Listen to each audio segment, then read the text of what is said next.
ঢাকার কেরানীগঞ্জ উপজেলার কলাতিয়া বাজার এলাকা অবৈধভাবে খোলা জ্বালানি তেল মজুদ ও ব্যক্তির বিরুদ্ধে এক ঝটিকা অভিযান চালিয়েছে সেনাবাহিনী ও স্থানীয় প্রশাসন। মঙ্গলবার সন্ধ্যা থেকে রাত পর্যন্ত পরিচালিত এই যৌথ অভিযানে 1263 লিটার অবৈধ অকটেন উদ্ধার এবং 3 ব্যবসায়ীকে মোট 50,000 টাকা জরিমানা করা হয়েছে।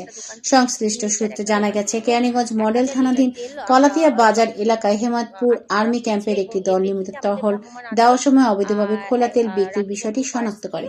পরবর্তীতে সেনাবাহিনীর সহায়তায় কেরানীগঞ্জের বিজ্ঞ নির্বাহী ম্যাজিস্ট্রেটের নেতৃত্বে সেখানে ভ্রাম্যমাণ আদালত পরিচালনা করা হয়। অভিযানে রাকিব অটোর মালিক কবির হোসেনকে 1000 লিটার অবৈধ অকটেন মজুদের দায়ে 30,000 টাকা জরিমানা করা হয়। এছাড়া হৃদয় স্টোরের মালিক আলতাফ হোসেনকে 160 লিটার অকটেনের জন্য 10,000 টাকা এবং হামিদ স্টোরের মালিক হুমায়ুন কবিরকে 103 লিটার অকটেনের জন্য 10,000 টাকা জরিমানা করা হয়। জরিমানার পাশাপাশি জব্দকৃত তেল আগামী 2 থেকে 4 দিনের মধ্যে অনুমোদিত ডিলারের মাধ্যমে বিক্রির নির্দেশনা দিয়েছেন ভ্রাম্যমাণ আদালত। অভিযান শেষে দায়িত্বরত কর্মকর্তারা জানান, জ্বালানি তেলের অবৈধ মজুদ রোধ এবং জননিরাপত্তা নিশ্চিত করতে এই অভিযান চালানো হয়েছে।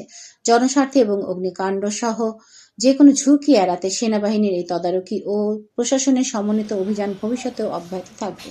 পুরো অভিযানটি শান্তিপূর্ণভাবে সম্পন্ন হয় এবং এই সময় এলাকায় বাড়তি নিরাপত্তা নিশ্চিত করে সেনাবাহিনী।